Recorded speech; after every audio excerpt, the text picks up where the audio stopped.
All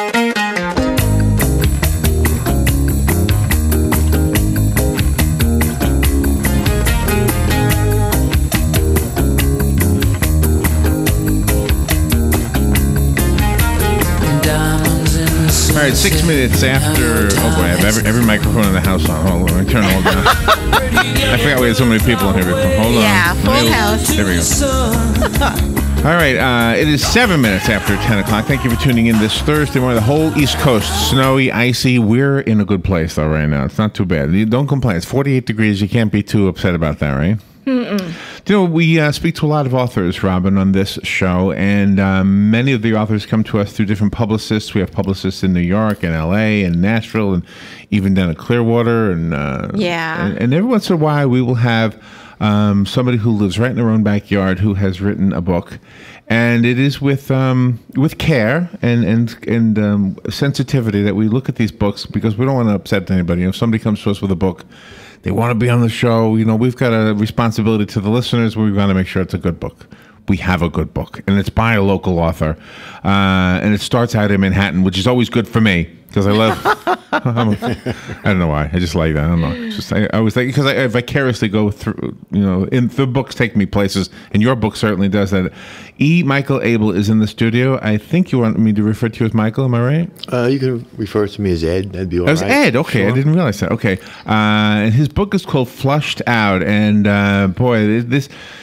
I want to tell you something in advance, that I know that you are an attorney, so I know that this is very, I guess, accurate or authentic, I guess is maybe a better word to say. Let me introduce you. You are a criminal defense trial attorney practicing in Florida. I think you're originally from New York, right? Yes, sir. Am I right about that? That's right. The book is called Flushed Out, International Crime and Intrigue. Ed, Michael Abel, if you're looking him up on Amazon. I already did that and found the book on Amazon. Hey, what am I putting on the screen here? Okay, this is much better. I had the wrong picture on there, so I apologize. So when you look at the video later on, you go, "What is that? What is that buckle thing going on there?" I had the wrong picture. All right, now that your picture's on there. All right, and this is the book I wanted. I was looking for. There it is. Now there's the cover. I was looking for a still of the book, and I had the wrong still on there.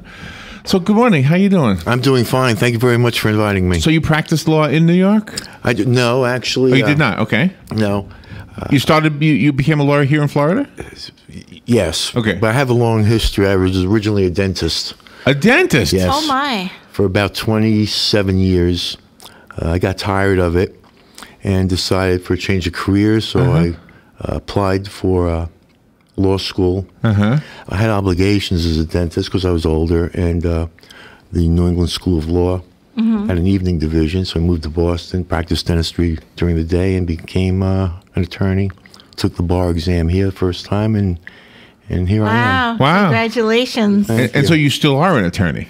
Oh, sure. I practice. I don't practice dentistry anymore. I practice exclusively but the novel law. career hasn't taken over yet, has it? No. But it will. Hopefully. Yeah. Hopefully. Because you've got a knack for this. That might be why you were being pulled away from teeth pulling. Law is very word oriented, isn't it? It is. It's a lot of writing, but it's a different type of writing. Oh, sure. Yeah, right. But no, it turned out well for me. I loved my practice. You know, love. So you were pulling teeth in New York or in Boston? Boston and actually Charlotte. Oh, Charlotte as well. Oh, wow. So you've kind of been up and down the coast. Yeah, a pretty good amount, I have to admit. Well, except for here, it's snowing everywhere you've ever been. That's true. Now, have you, in your law practice, have you represented drug traffickers? I do. You do? I do, yeah. So we don't... Well, it's my practice.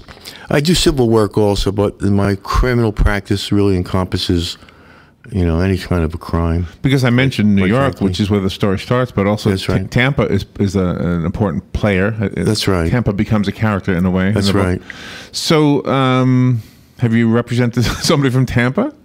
Well, I think the question is the book based on actual cases? Yeah, I'll get there. I'll get there. I'll get to that point. Okay, so you jump to that. So yeah, what in the book? This is a novel, right? Yes, fiction. Oh, it is fiction. Yes, and the protagonist is the attorney, correct? No. No. No. Who's the protagonist? Well, it really is a story on multiple levels. It's Jack Fitch. I didn't mean the attorney. I meant the investigator. DEA agent is Jack Fitch. He's the assistant special agent in charge of the Manhattan Division. Okay, got it. And the object of the novel is that there's drugs being shipped in from Colombia. The other character in Tampa owns an automotive shop which is failing. He becomes a distributor up into New York and further into New England. So the title Flushed Out, people say, well, what do you mean flushed out? To me, it was sort of natural because it was trying to flush out. Yeah, now that once I read it, I understood what the title meant. Yeah. And, and the novel proceeds from there in terms of Jack Fitch is a DEA agent. He's not really a field operative. Right. He's more of a planner, but in this particular case, he does go into the field. The bottom storyline is he devises a plan in order to get Carlo Estevez from Tampa up into New York with the drugs and the money. The underlying is his relationship and how he does it was with his old college roommate, Michael Boland, who he never really liked. But he was always fascinated by Michael Boland's girlfriend at the time, Suzanne. That always happens. And so there was a relationship going on there. How I developed it, quite frankly, is I've heard stories where people are married for decades happily. They have children, grandchildren, and then suddenly the spouse dies. Right. And they start looking for their high school sweethearts, and somehow they connect. So I wanted to get that kind of a concept, earlier because they're both younger. In terms of Jack Fitch wanting to basically reconnect with Suzanne, and he does it through Michael Boland. So what of that is from you? What part of that is from your life? I don't. None of it. You plead the fifth. You plead the fifth, right? Yeah. So is there an attorney around? So here's a question I always have for authors. You have a great idea, right? And if I had a great idea, I'd probably get the whole thing down in one page. Well, how do you fill in the blanks and keep it interesting? I've always wondered how that is actually accomplished. My practice is busy, and my writing usually took maybe 3 or 4 days a week, 2, 3 o'clock in the morning. I would write it. Right. A lot of authors, and I've investigated, they'll outline it. I just started, quite frankly, and the book is detailed enough, so it's almost like a movie in my mind. My training, especially to a jury, is to paint a picture. Right. The jury, so that's how my writing hopefully. So that makes sense. It all makes sense to the reader. So I write to paint a picture. Right. So it's descriptive. It isn't overly descriptive, not too much detail, but just enough for the reader to understand exactly what's going on. So is the ending, which we don't want to talk about, but is the ending already decided before you start, or was that a surprise to you as well? As you're writing it, did the characters kind of give you, oh, there's the ending, as you got closer to it? No. As I was coming close to the ending, I already knew. You knew that I'm going to develop a second novel, which I already have, and I'm looking for a publisher and agent on that. So this one is Ex Libris. We're familiar with Ex Libris because they are considered a self-publisher, but they're one of the better ones. Yeah. So they actually will market the book for you. Yeah. No, it's fine. It's on Amazon and Barnes and Noble and Tower Books. And you have a lot of emotion in your book. I mean, it's such a real feeling story that when the reader reads it, you get rid of all the misconceptions that you've seen from TV series and the movies, and you really have that human element throughout. There's romance in the book. There is, and there's ruthlessness, and there's no question about it. So there's something for everybody in the novel, quite frankly, and I did that purposely because I need a general readership, and I think the novel brings something to the table for everyone. So do you think in writing a romantic part, I know it's not considered a romance novel at all, but you have romance in it. Do you think you do that because you're romantic, or because you want your readers, not listeners, but your readers who enjoy romance to be able to relate to the story? Or is it did it just happen? I don't know, maybe there's a third possibility that I'm not thinking of. I created the romance between Jack Fitch and Suzanne really to show a defect in his personality. He exposed his roommate, who he didn't like, Michael Boland, to a plan. There's a part in the book where even Jack Fitch was working on how to get Estevez up to New York, and he knew that he could devise another way of doing it, but he used that and Michael Boland as the conduit to reconnect with Suzanne. So to me, there's a little bit of a flaw in there. Yeah, well, probably not so unusual in mankind in general, right? I would think. I mean, he exposed Michael Boland to, quite a bit of danger, as the novel progresses. So, Would you? What? Okay. Oh, but we both have so many questions. We'll talk it over each other. Go ahead, Robin. But you managed to expose the Achilles heel, and sometimes when the person finds out the Achilles heel, they don't really act on it right away because it's sort of, they don't notice it. Yeah, exactly. And then they go back and notice. Exactly. And this was my plan in terms of the overall concept of my novel. So even though somebody is perhaps painted as a bad guy in your story, you enable us to have empathy for that person. Explain where that comes from within you. How do you paint a picture of somebody we should not like and actually like a little bit? How does that happen? Basically through my career and profession. Really? You have hardened criminals, but there's another side to them. My next novel this novel had the old man who was the family head up in the Bronx. I focus on him, and my subtitle is The Saga of Don Carmine Scarpacci. So not only is he a ruthless head of the mafioso family, but I take it completely 180 degrees as a family man, as a widower. So it's just, I think coming in contact with, truthfully, criminals who do have another side to them. They have family members, they have children. Right. And that's what you do now as an attorney. I mean, you work with people who've been accused of something. They're probably in jail or out on bond or something.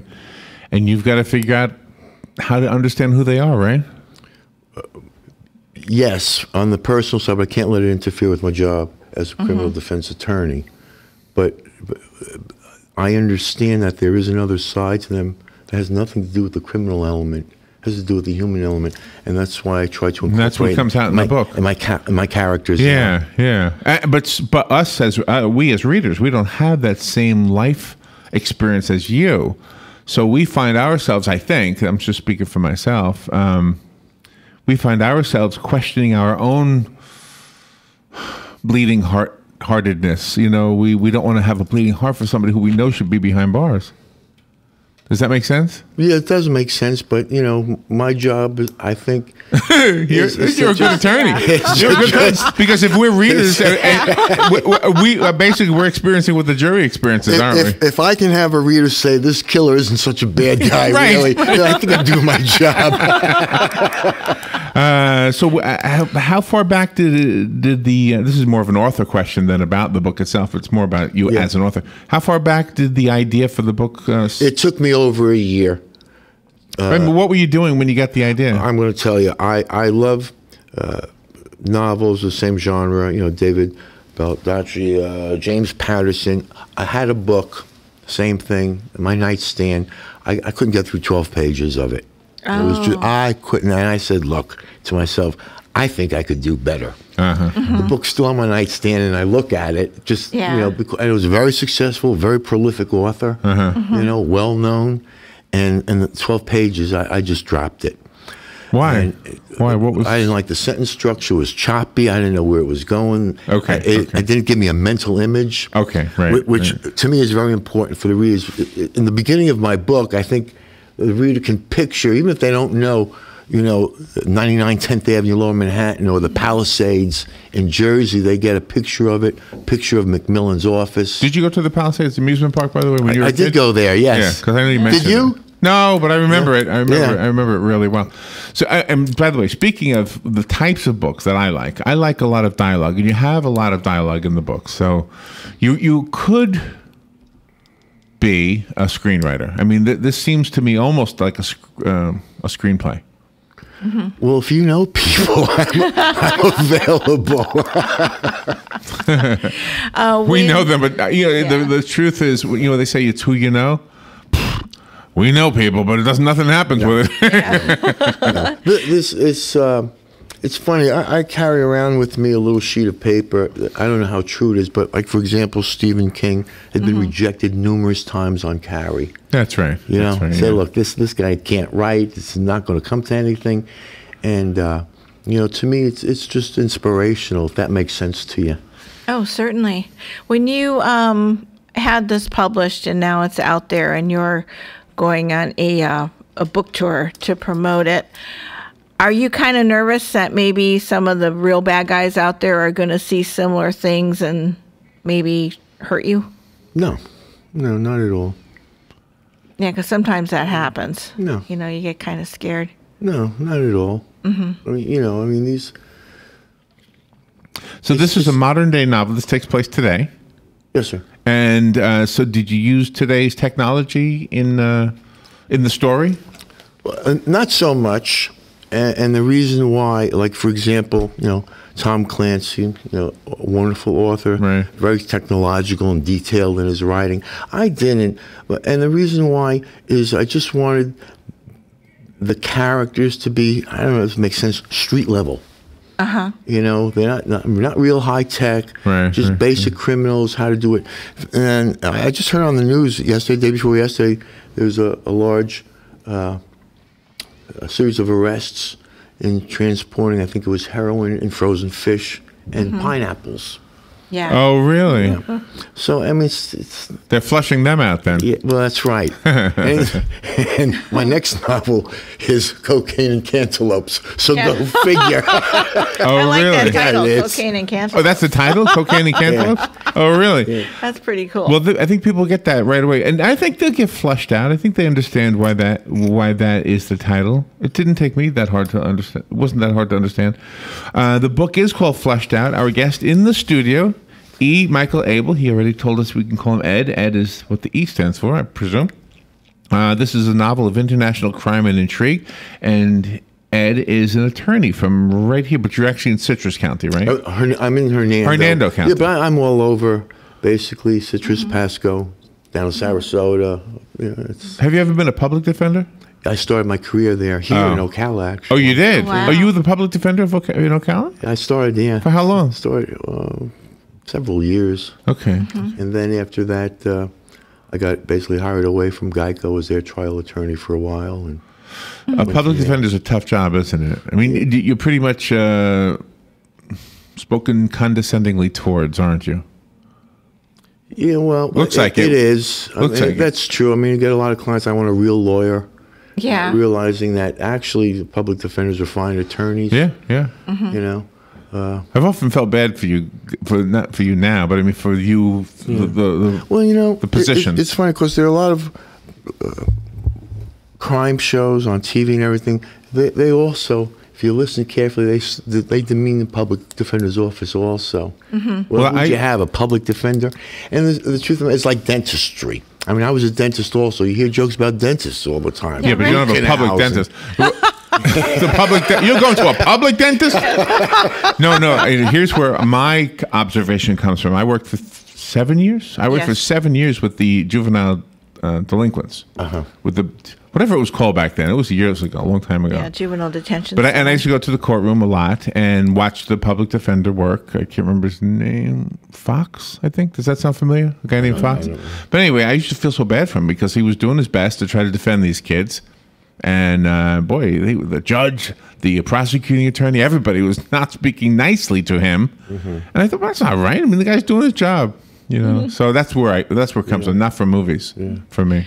You don't have any roadmap scenarios in your book. You manage to lead the reader one way, and then all of a sudden it takes a turn or a twist, and then it's going somewhere else. So by the end of the book, you don't have any loose ends. Everything seems to fall into place. That's true.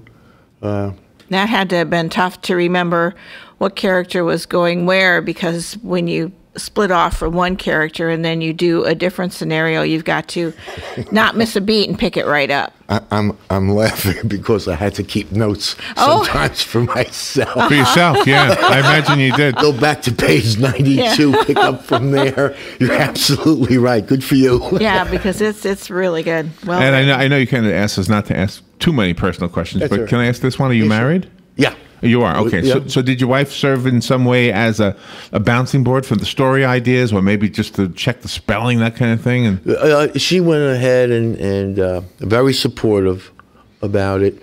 I think she was fascinated with what the action was all about, how it was done, how the money got brought into Tampa, Right. you Yes. know, from the ship and things like that. Yeah.